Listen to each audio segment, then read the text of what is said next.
Então, vamos lá, vamos ver a nossa aula sobre a cinemática e a cinética do ombro. Então, a gente estava falando exatamente sobre a cinética, né? Que é essa questão das forças que vão aí movimentar o nosso corpo. E aí a gente estava falando dos movimentos do ombro, da cinemática do ombro. E aí a gente veio para essa questão da flexão do ombro, tá? Então, a flexão do ombro, pessoal, é o movimento realizado no plano sagital. Então, é aqui, né? A gente fazer essa movimentação, tá?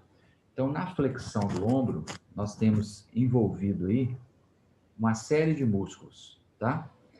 Primeiro, o deltoide anterior. Então, as fibras anteriores do deltoide. Essa parte mais anterior, obviamente, como ele sai aqui da região da escápula, aqui do processo coracóide, do processo do acrômio ali, e da clavícula, ele vem e sobe, puxa nosso úmero para cima. Então, o deltoide, porção anterior, prioritariamente. As outras porções, a medial e a lateral, têm menor poder de tração, tá? Depois nós temos o córaco braquial, que é um pequeno músculo que sai do processo coracoide da escápula e vai em direção ao úmero. Nós temos o bíceps braquial. O bíceps, o próprio nome indica, ele tem as duas porções, as duas cabeças, a cabeça curta e a cabeça longa, né? Nesse exemplo da flexão do ombro, a prioridade é da cabeça longa do bíceps, tem mais alavanca ali para o movimento. E o peitoral maior, a porção clavicular do peitoral maior. O peitoral maior, ele é um músculo que tem essas duas cabeças, né?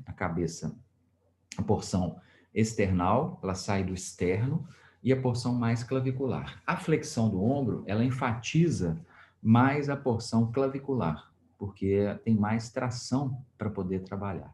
A porção external, ela trabalha na extensão, fazendo o movimento contrário, que é a extensão do ombro, tá? Então, nós temos deltoide anterior, córaco braquial, bíceps braquial, as duas porções, mas com a ênfase maior na porção longa, o peitoral maior, a porção clavicular do peitoral maior, tá? A external não trabalha tanto nesse movimento, tá? Então, seria a flexão, movimentos realizados no plano sagital. E nós temos aí a extensão. Fala, Wellington. Pode perguntar, Wellington. Professor, Oi. professor, bom dia, tudo bem? Bom dia, tudo bem?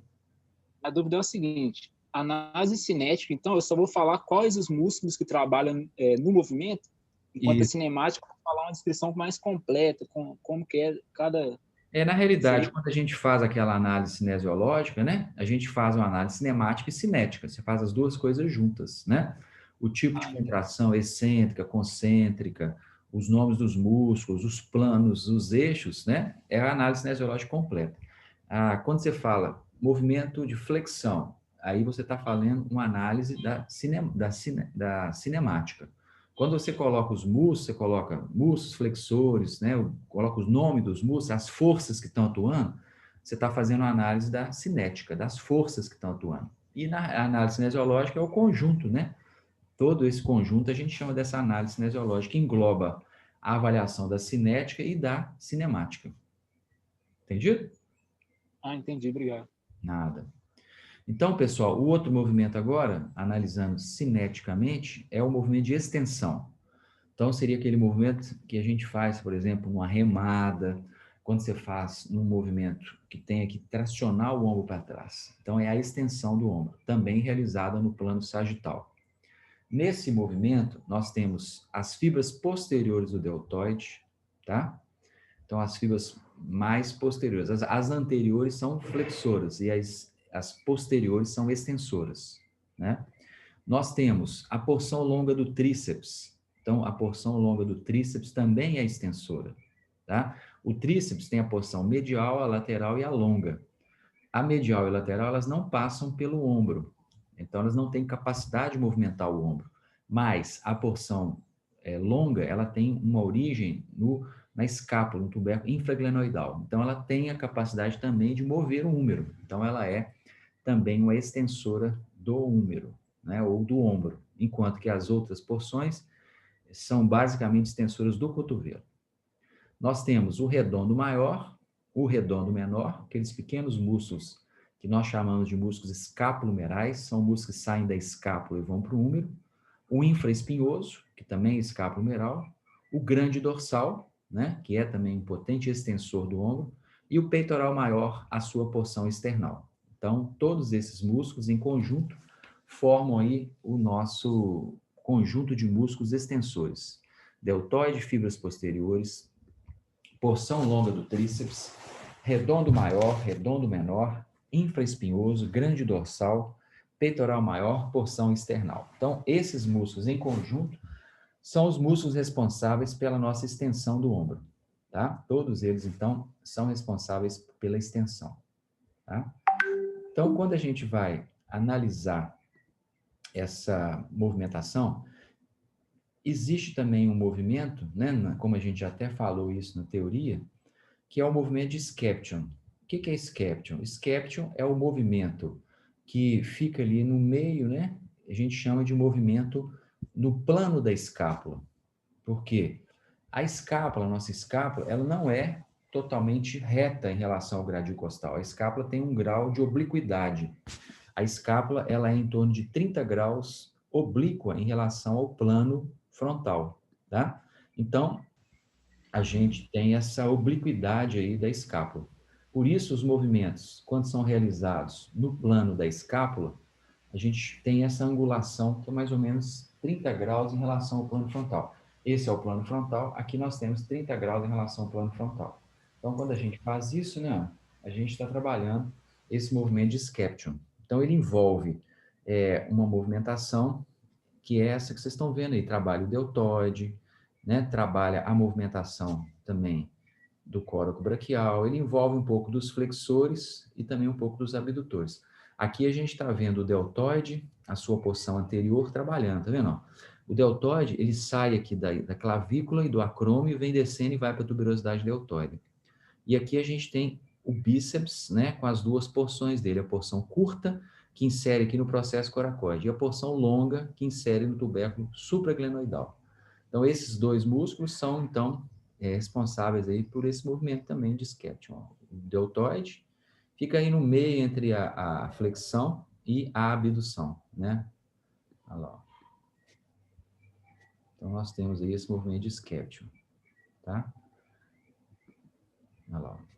Então, vocês estão vendo ali o bíceps trabalhando, o córaco braquial, atrás, vocês estão vendo os extensores, tá?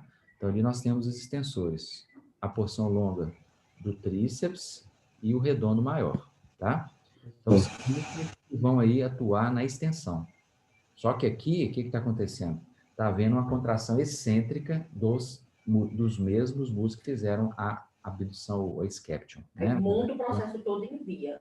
Tá? Então, ó, desceu excêntrico dos mesmos músculos que fizeram a ação concêntrica, tá? Que são, no caso, o deltoide e o bíceps, que está dando para a gente ver aqui um pedacinho do córaco braquial, tá?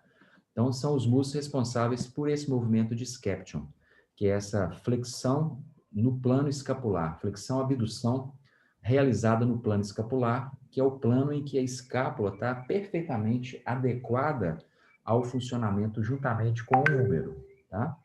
Movimentos realizados muito no plano frontal, gente, eles não são muito bons para o ombro, principalmente para as pessoas que têm algum problema nos tendões do ombro, porque você não tem esse equilíbrio adequado entre a escápula e o húmero, em algumas alterações. A posição mais adequada, a posição mais correta de funcionamento da escápula com o húmero é essa posição em que você tem mais ou menos 30 graus em relação ao plano frontal, que é esse movimento realizado nesse plano aqui, ó, tá? É o Skeption, tá? Então, o Skeption é a flexão do ombro no plano escapular. Trabalhando um pouquinho agora, gente, essa abdução do ombro, a abdução realizada agora realmente no plano frontal, tá? Então, quem trabalha na abdução do ombro no plano frontal? Nós temos as fibras médias do deltoide e o supraespinhal. São, então, as três porções aí do deltoide. A porção anterior trabalha mais na flexão, a porção posterior mais na extensão e a porção média vai atuar mais fazendo o movimento de abdução do ombro. E juntamente com o ombro, aí com essa nossa abdução, nós temos o supraespinhoso, tá? Que é aquele músculo que fica ali embaixo do espaço subacromial. É um músculo que dá muito problema nas pessoas, é um músculo que sofre frequentemente lesões, é um músculo que a gente tem que tomar bastante cuidado com ele, porque ele passa justamente entre o espaço subacromial, é aquele espaçozinho onde tem a bursa subacromial, onde você pode ter pinçamento dos tendões, né? E geralmente é uma fonte frequente aí de problema, principalmente de ruptura desse tendão, que muitas vezes tem que ser até feito um processo mesmo de cirurgia para reconstruir aí esse tendão que está rompido. Então, é o tendão do supraespinhal, tá? Então, são os responsáveis pela abdução. Esses movimentos, então, realizados no plano frontal, a abdução e a adução do ombro. Ô, professor. Oi, pode perguntar. Bom dia. Bom dia. O supraespinhoso, ele está só responsável nos primeiros graus de abdução ou... Não, a ênfase dele é os primeiros 30 graus de abdução, mas ele trabalha em todo o mecanismo porque ele faz parte do manguito, né? E o manguito, ele atua para manter a cabeça do úmero presa na escápula, na cavidade glenoide. Então, ele está o tempo inteiro ativado, mas em amplitudes mais curtas, de 0 a 30 graus, é a ênfase da ativação dele. Depois ele diminui a ativação, entendeu? Bacana, valeu. Mas ele está presente em todo momento porque ele está, além de, ele perde aquele poder de abduzir o ombro, mas ele aumenta a compressão, né? Ele faz aquele trabalho do manguito, né? O manguito, o que o manguito faz?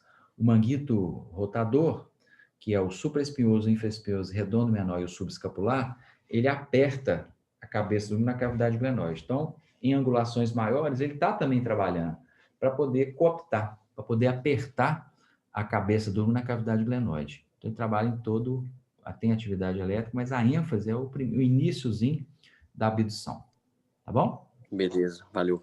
E aqui, então, a gente vê, gente, esse mecanismo da adução e abdução. Observem, ó.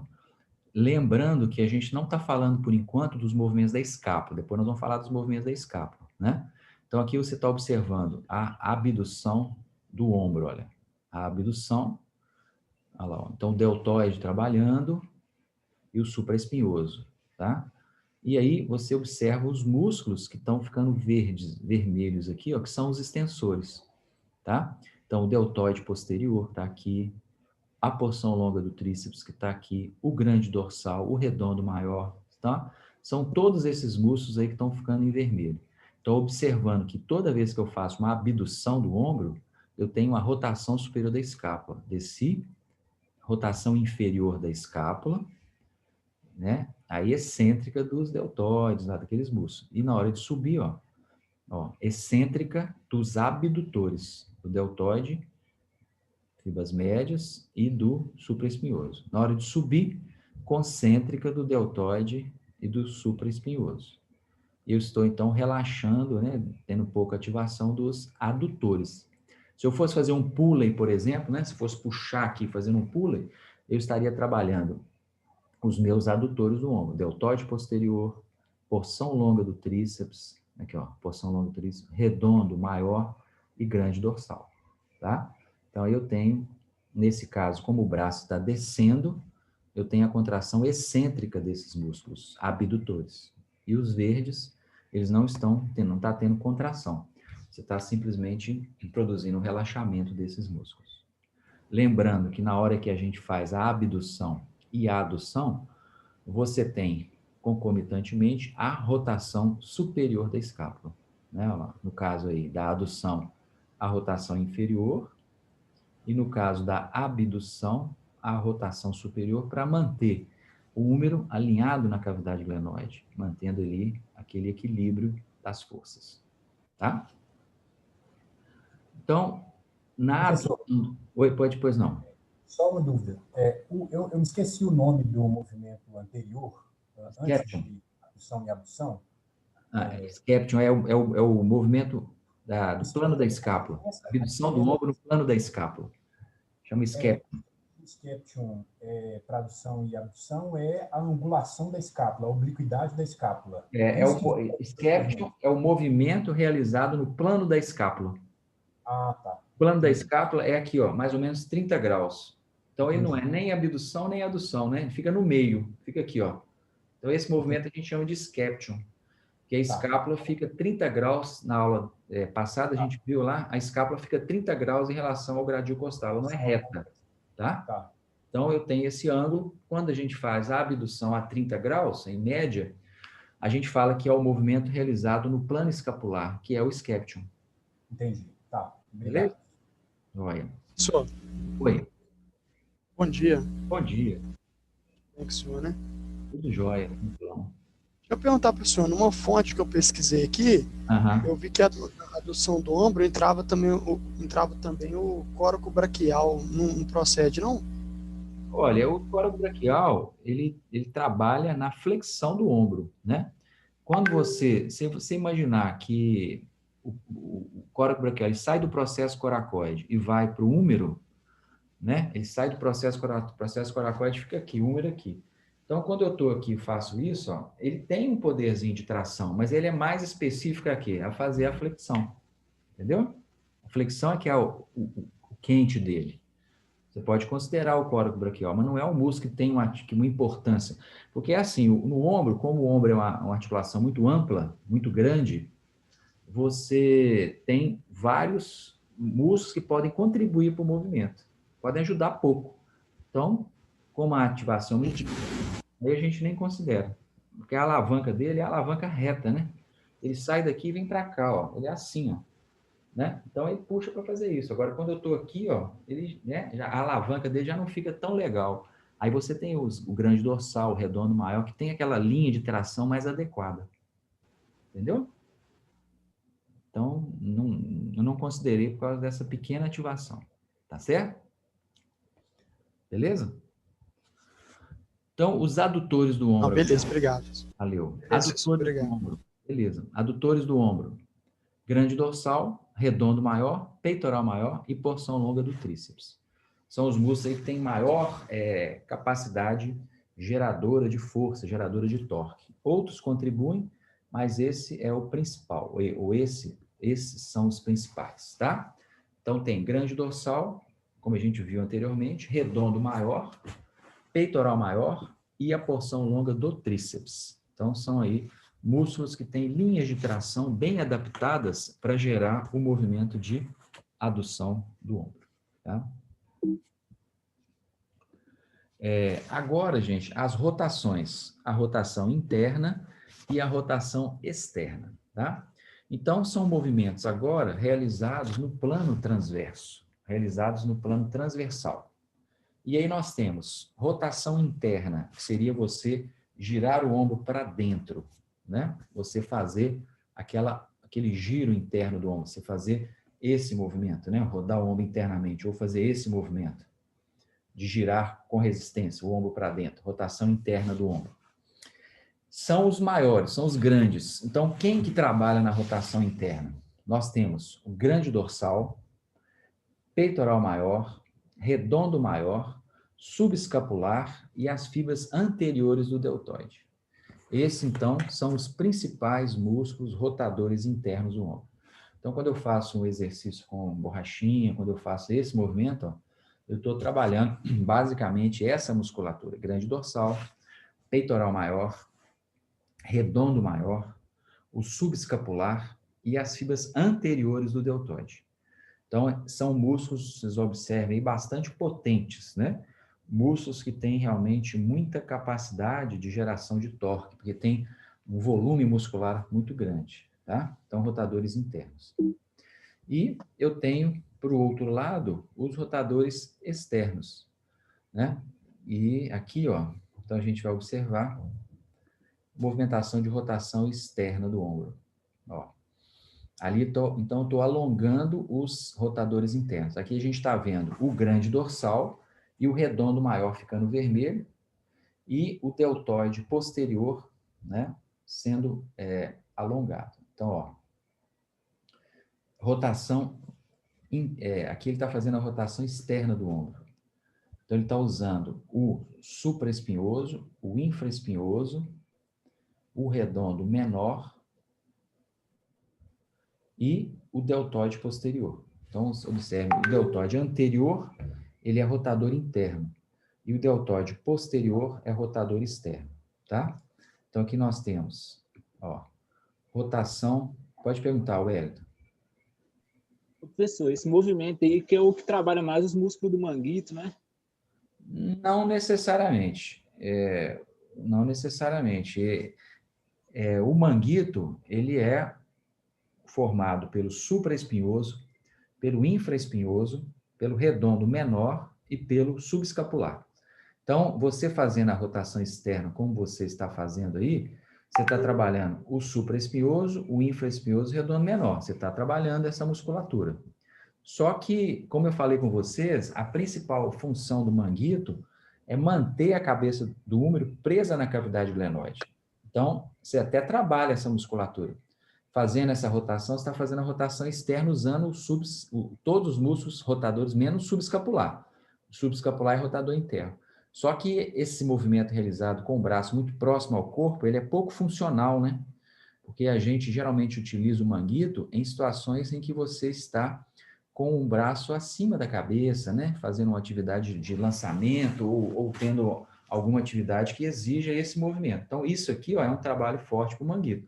Aqui, você tem ativação elétrica dos músculos, mas não é um trabalho muito específico para a função de manter o húmero apertado na cavidade glenoide. Entendeu? Deu para você entender? Entendi. Trabalho. Se for ver a atividade elétrica, tem. Só que é uma angulação não muito usual, né? Não muito funcional, porque você está aí com o braço colado ao lado do corpo. Porque aqui você não tem ativação nenhuma do manguito no sentido de manter a cabeça do húmero presa na cavidade glenoide.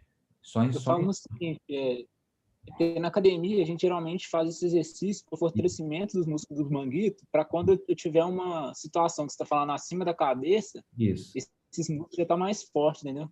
Mas aí, e a especificidade do movimento, né? Você vai estar forte para fazer aqui, ó. Você vai estar, mas a hora que você precisar de usar aqui, então o ideal é que você trabalhe aqui, ó. Por que não fazer aqui, em vez de fazer aqui embaixo? Entendeu? Então, é um pouco mais complexo do que isso aí. Você fortalece, ativa o manguito. Tem pessoas que têm problema no ombro por causa de força excessiva do manguito. Então, nem todo mundo que tem problema no ombro tem problema por causa de fraqueza do manguito. E segundo, se você fizer o fortalecimento nesse ângulo baixo, assim, ó, você não está usando a especificidade do movimento. Se for um jogador de vôlei, um jogador de handebol, que usa a amplitude aqui, ó, você está tendo muito pouca transferência de movimento de fortalecimento do manguito específico ao gesto que a pessoa faz. Você entendeu? Entendi, obrigado. Ativa, mas não é uma coisa específica. Não é uma coisa que vai e não trabalha o subescapular. Porque o subescapular é rotador interno. Certo?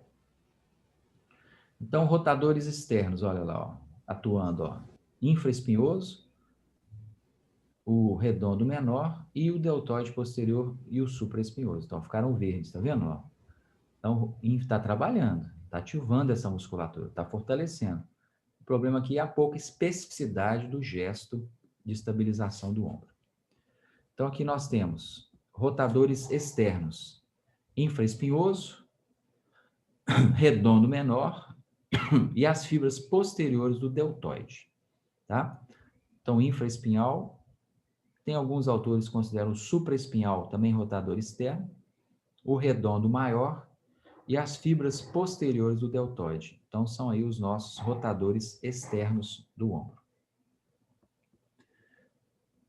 A rotação interna, né, a gente já falou, são os maiores, né, grande dorsal, peitoral maior, redondo maior, subescapular, fibras anteriores do deltoide. Rotação interna, infraespinhal, redondo menor e fibras posteriores do deltoide. Então, observem que tem um certo desequilíbrio aí, né? Tem muito rotador interno, com muito volume muscular, e pouco volume muscular nos rotadores externos. Tá? Professor, não, pode deixar, você vai falar agora. É que eu ia perguntar sobre adução e abdução, que você falou que era no plano frontal, e aí o horizontal vai ser no sagital, né? Esse plano é o plano, né? O plano a gente chama horizontal, né? Plano transverso aí. Então, seria a adução e a abdução horizontal. Seria esse movimento aqui, ó. Abdução e adução no plano horizontal, tá? Esse aqui, ó, é diferente da abdução no plano frontal, que é o normal. Aqui, ó, adução, abdução no plano transverso ou no plano horizontal, né? Então, a adução horizontal, você está fazendo supino, você está fazendo voador, você está usando aí quem? Deltoide, fibras anteriores, juntamente com o peitoral maior, tá? É a prioridade aí, as duas porções do peitoral maior, a porção external, juntamente com a porção clavicular. A abdução horizontal, então quando você abre, né? Professor, Pois não. essa parte do deltoide são as fibras posteriores, seria a parte clavicular? Eu achei como clavicular, é isso mesmo? Você tem Coincide com a parte clavicular? Sim, você pode chamar o deltoide posterior de porção espinhal, que sai da espinha da escápula. Você pode chamar o deltoide de fibras médias de porção acromial, que sai do acrômio. E as fibras anteriores de porção clavicular, que sai da clavícula. Entendeu? Então, você pode chamar, eu prefiro chamar de porção anterior, média e posterior. Isso aí tem a ver com a inserção, a origem do deltoide na escápula ou na clavícula. Tá? Ah, não, beleza, porque eu achei na abdução horizontal, eu achei, igual o senhor falou, deltoide espinhal, né? E na adução horizontal, eu achei como deltoide clavicular, né? Mesma coisa. Mesma coisa, Só porque um fala da origem dele, né? Que é a clavícula ou acrômio e a espinha da escápula, e o outro é justamente a posição dele anterior, média ou posterior. Pode ser qualquer uma das duas, tá? Beleza, professor, obrigado. A abdução horizontal. Então, quando eu abduzo horizontalmente, eu faço isso, né? Lembrando que aqui tem também a ação da escápula. Depois a gente vai ver que tem a adução da escápula. Mas aí você vai ter o deltoide, fibras posteriores, os músculos escapulomerais. Então, quando a gente fala escapulomeral, é um conjunto de músculos que saem da escápula e vão em direção ao húmero. Aí nós temos redondo maior, redondo menor, infraespinhoso, subescapular. São todos músculos que saem da escápula e vão em direção ao húmero. Então, eles também, se você estabilizar a sua escápula, você vai ter a ação desses músculos tracionando o húmero para fazer a abdução horizontal. Então, eu tenho a estabilidade escapular, né? E aí a tração feita sobre o húmero. Então, eu vou ter aí um movimento de abdução no plano horizontal. Certo? Então, são chamados de escapulomerais. Deltoide, né? Posterior, que também é um escapulomeral, e o redondo maior, o redondo menor, o infraespinhoso e o subescapular. Certo? São, então, os responsáveis por essa abdução horizontal.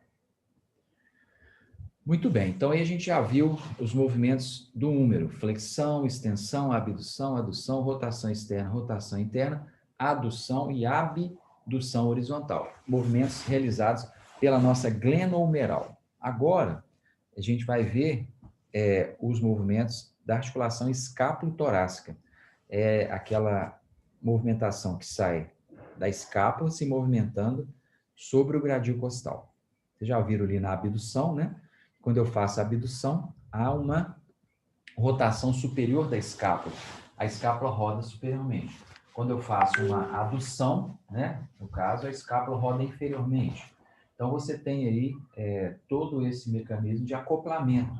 A gente chama isso de ritmo escapulomeral. O que é ritmo escapulomeral? É o acoplamento dos movimentos da escápula juntamente com os movimentos do húmero, para que haja um bom equilíbrio, né? um bom funcionamento do nosso ombro, a necessidade de o húmero se movimentar juntamente com a escápula. Então, isso a gente chama de ritmo escapulomeral. E aí você tem, então, para esse ritmo escapulomeral adequado, você tem que ter os movimentos da nossa articulação escápulo-torácica, que é também chamada de uma articulação funcional, porque você vai ter o movimento da escápula deslizando sobre o gradil costal. Então, nós temos aí os vários movimentos que a gente chamaria de movimentos da escápula. Primeiro, depressão. Então, é quando a escápula desce, ela vai ser deprimida. Eu tenho, então, o peitoral menor, o serrátil e as fibras inferiores do trapézio. Então, é quando a sua escápula é puxada para baixo. Se eu faço isso com a minha escápula, puxo a minha escápula para baixo, depressão da escápula. Então, seria aqui, ó. Eu tenho a elevação, que é feita pelo trapézio, fibras superiores e pelo elevador da escápula. E tem a depressão, que é quando eu vou, então, puxar a minha escápula, puxando a escápula para baixo. Então, a depressão, ó, serrátil, trapézio inferior. Tá? Elevação, trapézio e elevador da escápula. Trapézio, elevador, elevação. Trapézio inferior e serrátil, depressão. E na frente eu tenho também na depressão o peitoral menor. Tá? Então, são movimentos que acontecem, né? Em que o trapézio, que é um músculo bem grande, o trapézio pega toda essa região da escápula, do úmero, ele tem a porção superior, a porção média e a porção inferior. Então, na elevação, você tem a ativação das fibras superiores do trapézio, juntamente com o elevador da escápula, que está aqui, e você tem o alongamento do serrátil e do trapézio inferior. Na depressão, eu tenho, então, a ativação do serrátil e do trapézio inferior e do peitoral menor, que também tem capacidade de puxar a escápula para baixo. Tá?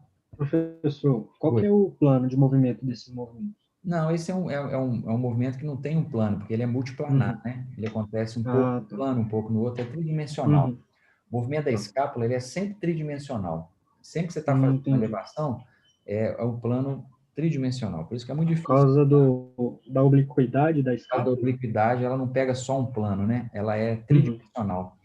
Ela é, na realidade, tem 6 eixos de movimento. Toda vez que você movimenta a escápula, você tem vários movimentos acontecendo, a gente vai ver. Tá? Não tem um plano só. Obrigado. É multiplanar. Tá? Nada. Então, elevação, trapézio, fibras superiores e elevador da escápula. Tá? Então, os responsáveis aí pela elevação, trapézios, fibras superiores e elevador da escápula. Rotação superior da escápula, gente, que é outro movimento importantíssimo da escápula, né? Professor. Oi.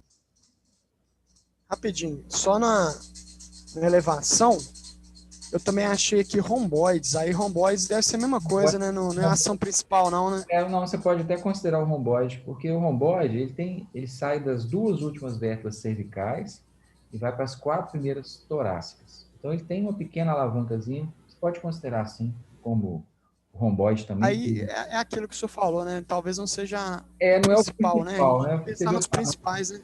Você viu o elevador, ele sai lá do pescoço, o trapézio sai do pescoço, o romboide sai do pescoço mais embaixo, né? Então, o romboide tem uma alavancazinha pequenininha para elevação, mas é pouco também, então a gente considera pouca ativação. Mas pode colocar, o romboide também é rotador, não está errado, não. Ele também é elevador e rotador inferior da escápula, mas ele é mais rotador inferior do que elevador, por causa do sentido da fibra dele. Depois você olha para você ver no livro de anatomia. Para você Olha, professor, obrigado. Tá bom? Muito bem. Então, elevação, trapézio, fibras superiores e juntamente o elevador da escápula aí, fazendo a nossa elevação. Tá? Rotação superior, então, trapézio, fibras superiores e o serrátil anterior. Então, é uma sinergia entre o trapézio, fibras superiores e o serrátil anterior. É uma ação sinérgica, uma ação combinada. Tá? Então, nós temos aqui a rotação superior. Olha para vocês verem. Ó. Então, você tem aqui a escápula girando, rodando superiormente, o serrátil, o trapézio superior e o trapézio inferior trabalhando. Olha para vocês verem. Então, aqui nós temos o serrátil anterior e o trapézio superior e o trapézio inferior. Então, eles produzem uma rotação da escápula, um binário de forças que vai rodar a escápula para cima. E na excêntrica, a rotação inferior. Tá? Excêntrica aí do serrátil, do trapézio superior e inferior. Então, esse movimento ele é muito importante, porque ele vai manter a escápula presa na cavidade glenoide. Então, nós temos aí, então, a rotação superior da escápula. Rodou superiormente, o espaço subacromial está íntegro, está preservado na rotação superior e também na rotação inferior. Tá? Então, rotação superior, trapézio, trapézio superior, inferior e serrátil. Tá? Agora, o movimento de rotação inferior, que seria Não isso que vocês viram aqui, porque aqui a escápula está voltando, então é excêntrica dos rotadores superiores. Mas aqui você vê em verde aqui, ó, os músculos que fazem a rotação inferior da escápula, que aí sim, prioritariamente é o romboide maior e o romboide menor, e o elevador da escápula. Então, eles rodam a minha escápula inferiormente, produzem a rotação inferior da escápula. Romboide, que vocês estão vendo romboide. Professor, Oi? Pode falar. Pessoal, a rotação superior, Ah, você faz ela em exercício tipo de elevação de halteres, por exemplo? isso. Em elevação? Um Arnold, Faz ela? redução do ombro com halteres, está fazendo rotação superior da escápula. Toda vez que você levanta o braço, você tem que fazer rotação superior da escápula. Um desenvolvimento, uma abdução de ombros. Toda vez que você faz isso, a escápula gira. Ela tem que girar junto com o húmero, porque senão você vai ter impacto, né? Um dos problemas do ombro que acontece é isso. A escápula não roda e o húmero sobe. Se a escápula não roda e o húmero sobe, o que acontece com esse espaço? Ele diminui, né? Você então vai ter um pinçamento aí dos seus tendões, principalmente o tendão do supraespinhoso que está ali no meio. Mas essa elevação que o senhor fez agora aí, é como se fosse elevação lateral, né? Não é para frente, não, né? Pelo vídeo aí deu a impressão que era para frente, não é para frente, não, né? O que é para frente? Entendi. Essa elevação que o senhor fez agora aí, no vídeo, eu tinha a impressão que era aquela elevação frontal, né? Mas a que o senhor fez agora é como se fosse uma elevação lateral, né? Não é isso? Tanto faz. Essa rotação superior? Tanto faz. Toda vez que você levanta o braço, você tem que fazer rotação superior da escápula. Tanto no plano frontal quanto no plano da escápula. Entendeu? Entendi. Qualquer hora que você levante seu braço, seja no plano da escápula, seja no plano frontal, qualquer lugar, você vai ter rotação superior da escápula. Tem que ter essa rotação superior da escápula para o seu braço subir. Lembra do ritmo escapulo-humeral? É o movimento acoplado da escápula com o húmero. Se o seu húmero sobe e a escápula não sobe, você vai ter problemas no seu ombro. Tem que haver essa correção aí desse processo. Entendeu? Tem que haver o equilíbrio de movimento entre a escápula e o húmero para você poder levantar o seu braço. Seja no plano sagital, né? Seja no plano da escápula, seja no plano frontal, seja em qualquer plano que você faça o movimento, é necessário que haja esse movimento de rotação superior da escápula. Entendido? Entendido. Beleza. Professor, Fala. pensando na saúde do ombro, né, Isso. em relação ao espaço subacromial. Isso. O exercício abdução lateral e o desenvolvimento. O desenvolvimento seria mais agressivo por diminuir esse espaço subacromial um pouco a mais do que a abdução lateral? Para as pessoas que têm algum problema no tendão, que já tem um tendão meio degenerado, já tem um tendão meio gasto, pessoas mais idosas, pessoas que têm algum problema no ombro, a abdução do ombro no plano escapular aqui, ó, ela é menos agressiva do que no plano frontal. Esse plano aqui, ó, ele é ruim, porque já naturalmente diminui o espaço subacromial, porque a escápula não vai estar no plano correto com o húmero. Então, isso já cria uma diminuição do espaço subacromial e cria também uma dificuldade na ativação dos músculos. Os músculos foram feitos, as alavancas deles são melhores quando você está no plano da escápula, tá? Então, para as pessoas que têm algum problema no ombro, ou que querem até mesmo prevenir algum problema do ombro, pessoa já mais velha, né, que geralmente os tendões aí do supraespinhoso já são meio derrubados, o melhor é fazer no plano escapular. Entendeu? Sim, entendi. Então, melhor do que no plano frontal. Porque o plano frontal já produz naturalmente uma diminuição do espaço subacromial. Eu falo porque normalmente a gente preserva até alinhar o cotovelo com o ombro, né, na abdução lateral. Não, o desenvolvimento. mas é aquela coisa, se você fica levantando o ombro de 0,90 só, você não está usando o potencial dos seus músculos, do trapézio, do serrátil, para trabalhar com a posição ampla. Então, não dá para ficar fazendo abdução até 0,90 só. Quando esse cara for jogar um vôlei, for levantar o braço, você tem que levantar o braço todo. Então, não adianta ficar preservando o movimento, né? Você tem que usar da maneira correta. Não adianta você limitar de 0,90 só. Não, tá errado. 0,90 não é um movimento funcional. Quando você levanta o braço, vou levantar só daqui até aqui, porque eu treinei só daqui até aqui. Vou jogar vôlei, vou levantar só até aqui. O resto eu não faço, não, porque, né? Então, você tem que treinar a amplitude completa. A não ser que exista alguma outra restrição, mas naturalmente não é legal ficar limitando o movimento da pessoa, isso traz problema para a pessoa. Tá certo? Bacana, valeu. Então, rotação superior, serrátil. Professor, Oi. o que é uma escápula alada? Uma escápula alada é uma escápula em que a borda medial aqui, ela solta do gradil costal, ela desencosta, tá? Então, você está vendo o serrátil aqui, o serrátil, ele sai aqui da parte da frente, das costelas, e vem e insere na parte medial da escápula. Então, é como se o serrátil grudasse a escápula no gradil costal, né? E aí tem algumas pessoas que têm problema de fragilidade do serrátil, por exemplo, que tem uma dificuldade na ativação do serrátil, quando levanta o braço, em vez da escápula ficar grudada no gradil costal, igual você está vendo aqui, ó, a escápula está grudada, tá vendo? Muitas vezes a pessoa, quando está levantando o braço, se o serrátil não está legal, essa borda medial da escápula que solta do gradil costal. Aí a gente chama isso de escápula alada, que ela como se ela fizesse assim, ó, ela borda medial descola do gradil costal. Entendeu? Ah, sim, entendi. E posteriormente, se a pessoa não, sei lá, começar a fazer exercício errado, essas coisas, o que pode ocasionar? Pode ocasionar problemas, por exemplo, do tendão aqui do supraespinhoso, né, que é o espaçozinho aqui que fica pinçado, né? Pode causar dores musculares, dores miofasciais, alguns problemas no ombro aí no pescoço. Entendi. Obrigada, professor. Nada. Rotação inferior agora, gente. Rotação inferior é aquele giro contrário da rotação superior, né? Quem faz romboide maior e menor, elevador da escápula e o peitoral menor. Então, eles têm a possibilidade de fazer aquele giro inferior, né? Seria a rotação inferior da escápula, contrário da rotação superior, né? Então, quando você está fazendo um pulo e está puxando aqui, ó, você está fazendo violentamente a rotação inferior. E quando você levanta o braço, a rotação superior.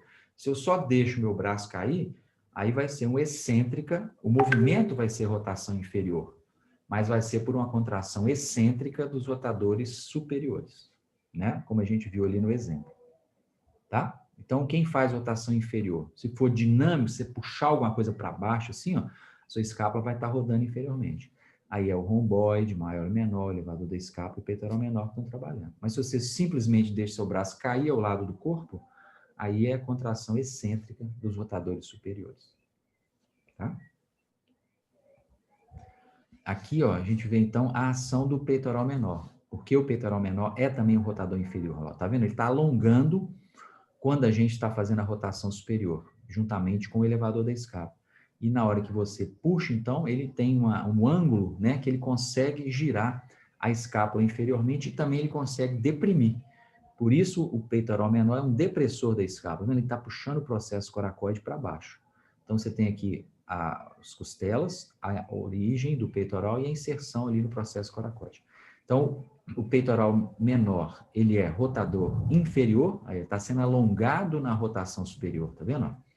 As fibras deles estão sendo alongadas, juntamente com o elevador da escápula aqui atrás. O trapézio serrátil contraindo. E se você fizer isso dinamicamente, o peitoral menor, ele tem capacidade também de rodar, ele tem uma pequena angulação aqui, ó, em relação à escápula. Então, ele puxa a escápula, abaixando a escápula, rodando a escápula inferiormente. Deu para entender? Professor. Oi. Pode falar. Só uma dúvida. A rotação superior, quando o senhor eleva o braço, isso. Aí tá tendo a rotação superior da escápula, não é isso? Isso, perfeito, é isso mesmo. E quando você deixa o braço, agora quando a rotação inferior. Né? Pois é, mas qual exercício, por exemplo, seria de rotação? Isso. Seria de rotação, falhou aí o som na hora. O som falhou, não ouvi. Qual que seria um exercício de rotação inferior aí, você perguntou? Um pulley, por exemplo. Você pega o pulley aqui, ó. Se eu fizer resistência aqui e fizer isso, ó, eu estou forçando meus rotadores inferiores. Aí, se eu só solto, é excêntrica dos rotadores superiores. Mas se eu faço uma força que vai puxar o meu braço para baixo, porque a escápula rode inferiormente, aí eu vou ter, então, a ação concêntrica dos rotadores inferiores. Romboide, elevador da escápula, peitoral menor. Entendido?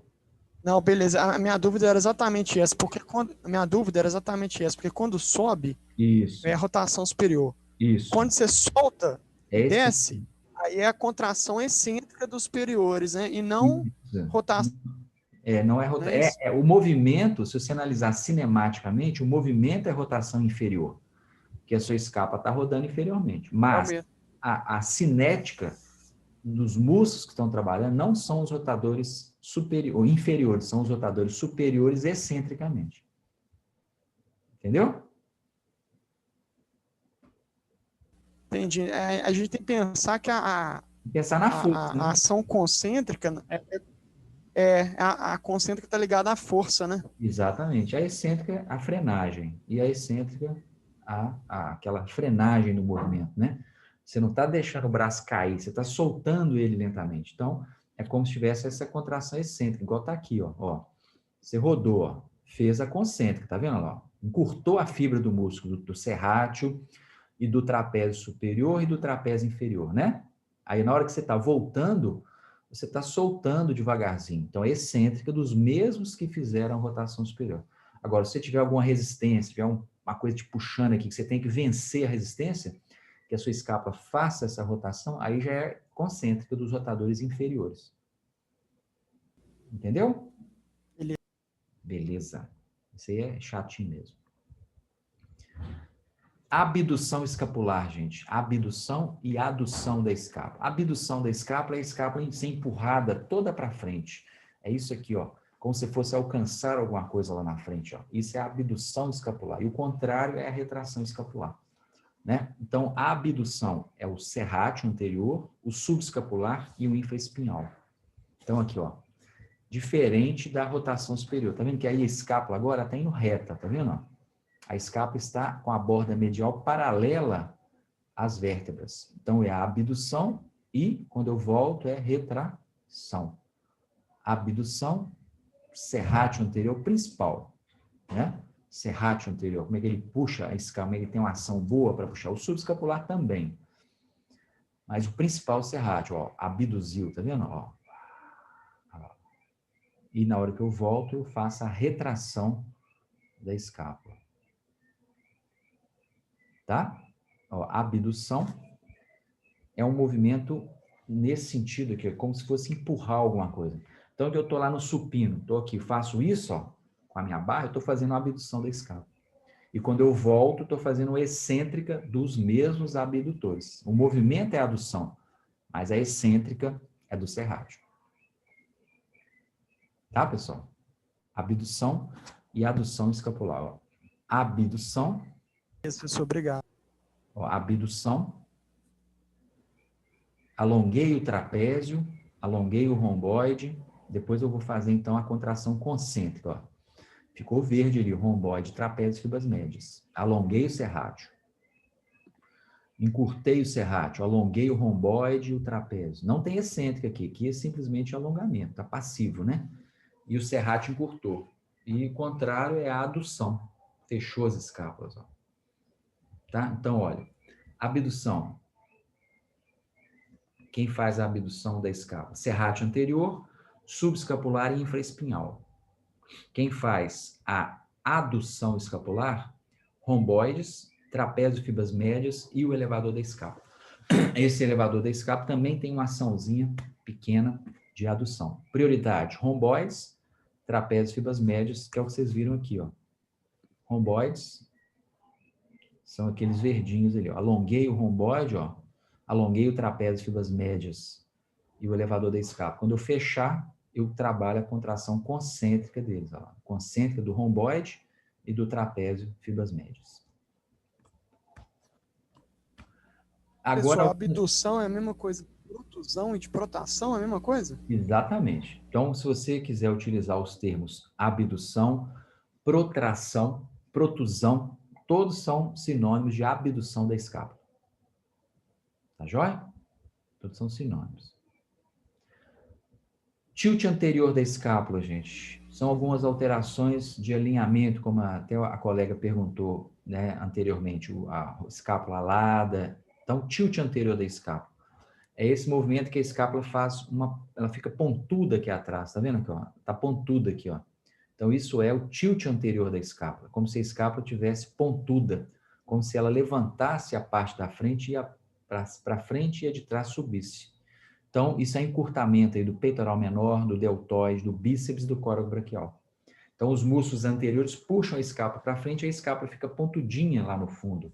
Então, isso é um problema de postura, isso é um problema de biomecânica do ombro, é um problema de posição mesmo, de alteração de rigidez de alguns músculos, alteração de força de outros músculos, é um desequilíbrio biomecânico aí do ombro. Tilt anterior da escápula, tá? Quem faz? Quem que está mais rígido? Peitoral menor, deltoide anterior, bíceps porção curta e córaco braquial. Tilt posterior. Né? Toda vez que você levanta o braço, gente, a escápula ela faz aquela rotação superior, mas ela também faz um movimento que a gente chama de tilt posterior. É como se ela se encaixasse no gradil costal. É como se ela encaixasse na costela, que é meio redonda. Isso a gente chama de tilt posterior, que é o contrário do tilt anterior, quando ela vai para frente. Então, toda vez que eu levanto meu braço, a escápula faz tilt posterior. Aí nós temos serrátil anterior, trapézio inferior e romboides, como os músculos responsáveis por esse tilt posterior, tá? Então, é como se a escápula fizesse isso, ó. Fosse encaixada no gradil costal, ela se moldasse ao gradil costal, que é oblíquo, tá? Que é redondo. Rotação medial da escápula, que é a mesma coisa da escápula alada, tá? É a escápula que solta, que faz esse deslocamento medial da sua borda. Então, quem faz esse movimento? Quem tem escápula alada, geralmente tem esses músculos fortes. Escapulomerais, infraespinhal, redondo menor, que fazem esse descolar da escápula. A gente chama isso de rotação interna da escápula, rotação medial. O contrário da rotação medial da escápula é a escápula ficar grudada na sua borda medial no gradil costal. A gente chama isso de rotação externa ou lateral da escápula. São mecanismos de ajuste, tá, gente? A gente não vê isso acontecendo. São mecanismos para ajustar a escápula no gradil costal. Aqui, ó. Aqui a pessoa tem, ó, rotação inferior, tilt anterior e a escápula alada, com rotação medial. Tá vendo? A borda medial está descolada do gradil costal. A pontinha aqui está pontuda, então é tilt anterior. E além disso, a escápula está oblíqua, ela está em rotação inferior. Ela está rodada inferiormente. Isso é um problema de postura, é um problema de fraqueza de alguns músculos, de rigidez aumentada de outros músculos. Então, é o que nós chamamos aí de uma discinesia escapular, uma discinese escapular. É um mau funcionamento do esquema biomecânico da escápula. Então, vocês viram aqui, ó, rotação inferior, porque ela está mais próxima aqui do que aqui, ela está rodada inferiormente. Está com tilt anterior, porque ela está pontuda aqui. E está com rotação medial, porque a borda medial está descolada. É o alamento. Rotação medial é sinônimo de alamento da escápula, de escápula alada. Tá? Professor. Oi. Pode falar. Quando a pessoa tem os músculos, né, voltados para frente, aí produz essa... Não necessariamente. Aí a pessoa tem um ombro protuso. Ela tem um ombro em que a escápula dela está abduzida. Mas não necessariamente ela vai ter esses problemas todos aí, não. É um problema diferente, né? É a pessoa que tem o ombro abduzido. A escápula está abduzida, mas não necessariamente tem rotação, pode não ter nada, pode só ter a abdução. Entendeu? Aí esse fenômeno da protusão aí consegue fortalecer sim, se for, a postura recuperar a postura? Consegue, se for um problema de força, sim. O que pode acontecer? A pessoa pode estar com os músculos abdutores da escápula mais rígidos e os adutores da escápula mais fracos. Né? Aí você vai trabalhar para corrigir esse desequilíbrio. Entendido? Então, rotação inferior, rotação posterior, né? Rotação lateral da escápula, como eu falei com vocês. A gente não vê isso acontecer. Toda vez que você levanta o braço, sua escápula fica grudada no gradil costal. Quem faz isso? Serrátil, trapézio e romboide. São os músculos que colam a escápula no gradil costal. A gente chama esse movimento de rotação externa da escápula. Então, toda vez que você levanta o seu braço, você faz isso, ó, você tem rotação superior, você tem tilt posterior e você tem rotação externa da escápula. Por isso o movimento da escápula é tridimensional, né? ele acontece os 3 planos, os 3 vezes ao mesmo tempo. Ó, fiz isso aqui, ó. Você teve tilt posterior, rotação externa e rotação superior da escápula. Eu tenho isso aqui na excêntrica também, isso aí vai acontecendo perfeitamente. Tá? São, então, os movimentos da escápula para a gente poder levantar o braço. Observe que isso tudo são sinergias, né, gente? A gente não fica pensando nisso, são sinergias, certo? Uma coisa que acontece sem que a gente pense, né? Beleza? Então, nessa cinemática da escápula acontece tudo isso aí, ó. Eu tenho, ó, adução, abdução, olha lá, ó, depressão, rotação superior, tilt posterior, rotação externa da escápula. Tudo isso acontece, a gente está tendo vários desses movimentos. A escápula é muito difícil de estudar, porque ela é tridimensional, né? São os rotação inferior, são os movimentos que vão acontecendo durante aí o nosso dia a dia, durante a nossa execução de exercícios. Quem comanda isso é a musculatura, né? E o córtex comandando. A abdução, lá, abduzir a escápula. Fiz retração da escápula. Então, quando eu faço a abdução horizontal, tem retração. Então, você tem a combinação desses movimentos. A gente vai estudar isso aí quando for analisar mais movimentos. Deu para entender, gente, a movimentação da escápula? Deu? Beleza, muito bem. Entendido.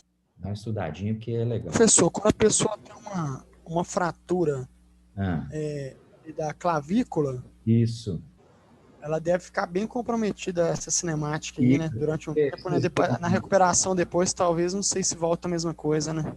Dependendo de como que foi o calo ósseo ali, pode haver um prejuízo realmente desse ritmo escapulomeral. Porque vocês viram que na aula passada, que além da escápula, a clavícula também ela é importante para o movimento, né? A clavícula, ela eleva, ela roda, tá? Toda vez que você levanta o braço, além da escápula, a clavícula eleva, ela roda posteriormente. Então, é um movimento bem complexo. Então, a pessoa depois que tem uma fratura de clavícula, fica imobilizada, a gente, na fisioterapia, para voltar aos movimentos, a gente tem que fazer muita movimentação com a clavícula, liberar, porque senão fica o resto da vida prejudicada. A pessoa não consegue mais levantar o braço. Se a clavícula não roda, você não consegue levantar mais o braço. Você tem um prejuízo grande aí na abdução dos ombros. Tá? Boa pergunta. E instantaneamente, quando a pessoa fraturou, isso, né, se for uma fratura ali completa, já deve prejudicar, a pessoa já não deve nem conseguir fazer esses movimentos, né? No momento. Quebrou a clavícula, a pessoa não aguenta nem mexer o braço com a dor miserável. Aí você tem que ficar imobilizado, coloca na tipóia, fica aí 4 semanas imobilizado, depois a clavícula geralmente consolida, né? Aí tem que voltar aos movimentos. Só que se você não corrigir isso adequadamente, né, isso vai trazer uma sequela grande aí para a pessoa no movimento da abdução do ombro. Né? Legal? Legal, professor. O manguito, como eu falei com vocês, né, é o supraespinhoso, o infraespinhoso redondo menor, subescapular. Eles têm a função de produzir um deslizamento inferior da cabeça do ombro. Toda vez que você contrai o ombro para levantar o braço, o deltóide ele rola a cabeça do ombro para cima e o manguito desliza a cabeça do ombro para baixo. Então, aí eu tenho supraespinhal, infraespinhal, redondo menor. São os músculos que vão produzir esse deslizamento inferior da cabeça do ombro. Por isso que não é legal ficar treinando manguito aqui, ó. A função do manguito não prioritariamente é essa, é deslizar a cabeça do ombro inferiormente, para evitar que haja excesso de superioridade da cabeça do ombro, que vai pinçar o tendão do supraespinhoso aqui, tá? Então, é legal trabalhar em amplitudes maiores, porque o manguito, ele tem essa função de realmente corrigir ali o excesso de rolamento superior da cabeça do ombro, deslizando a cabeça do ombro para baixo, produzindo o que a gente chama de slide inferior da cabeça do ombro, tá? Então, são os músculos do manguito. Professor. Supraespinhoso, subescapular, infraespinhoso e redondo menor. São os músculos chamados músculos do manguito rotador. Pode falar. Pode falar. Mas eu já ouvi falar que em grande parte dos casos é relevante você treinar os músculos do manguito isolado, porque em remadas, puxadas, a gente já consegue fortalecer eles ao ponto de não precisar fazer isolados. Depende, eu acho que não. Eu acho que específico, você está fazendo uma remada, você está trabalhando ali o músculo, mas não é na função específica dele. A função específica dele é trabalhar aqui, ó. Então, é importante você trabalhar em várias angulações. Então, se eu fico fazendo uma remada, eu estou trabalhando o manguito, estou trabalhando o ínfero, o supraespinhoso e tal, mas não é funcional. Você não está fazendo atividade que seja a atividade que exige a ativação de rolamento e deslizamento inferior dele, tá? Eu acho que não especificamente é ficar fazendo isso aqui com a gominha. Isso aí não é um trabalho específico para o manguito. O trabalho específico para o manguito é levantar o braço, é fazer exercício acima da cabeça. São atividades que exigem o equilíbrio aí da estrutura articular. Você entendeu? Ah, bacana. Entendi, Eu acho valeu. que tem que trabalhar Professor. específico a tarefa. Oi. Pode falar. Agora, depende muito da fase. O cara está com dor e tudo, então isso é mais complexo, né? Mas depende em que momento que a pessoa está, né? Da reabilitação dela. Pode falar. Oi. É que tem, por exemplo, tem academias, essas academias que não têm acompanhamento, né? Que, Uhum. assim, os professores não acompanham de perto e tal. Isso. Você percebe que tem pessoas que malham há muito tempo Uhum. e aí ficam tipo, meio que deformados, por exemplo, assim, um ombro maior que o outro e tal. Isso é porque não está malhando, não está reforçando de forma equitativa, é isso? Exatamente. Você não está fortalecendo de forma isonômica? Você tá produzindo hipertrofia de determinados músculos em detrimento de outros, né? Então, é muito comum aquele pessoal mais fortão, assim, malhadão, sem muito conhecimento, acaba desenvolvendo muito depressão do ombro, né? Trabalha muito o deltoide, trabalha pouco o trapézio, o ombro vai deprimindo, trabalha excesso de peitoral, excesso de rotação interna, né? Que o peitoral, o grande dorsal, todos são rotadores internos. Então, a pessoa fica assim, ó, começa a ficar toda alterada na sua estrutura anatômica, porque alguns músculos vão hipertrofiando, vão aumentando a rigidez, em detrimento de outros. Então, nem sempre ter hipertrofia é uma hipertrofia equilibrada. Você está, às vezes, produzindo uma hipertrofia alterada, que uma fibra ou um músculo vai ficar mais forte e o outro mais fraco. Por isso é interessante você entender a cinesiologia para você equilibrar a sua ficha, né? Você poder dar para a pessoa um movimento equilibrado, para não desenvolver um músculo em excesso em detrimento de outros. Entendeu? É muito comum de acontecer. Tá? Tudo bem, pessoal. Mais dúvidas? Podem perguntar aí. Tem alguma outra dúvida? Isso. Caiu a conexão aqui. Voltando aqui. Então, pessoal, tranquilo aí? Deu para entender esses movimentos? E aí, na próxima aula, a gente vai... Tranquilo, professor, deu para entender. Analisar mais, a minha conexão também está. A gente vai analisar alguns exercícios e aí vamos entender um pouquinho essa análise aí cinesiológica do ombro. Tá legal? Essa aula está gravada, depois, se quiser rever, tá lá no YouTube, tá bom? Cinemática do ombro. Já está até lá, quem quiser, mas eu vou pôr essa aqui também. Falou, pessoal? Então, até semana que vem. Aula síncrona de novo, tá bom? Um abração, pessoal. Falou, Tchau. professor. Valeu. Obrigado, viu?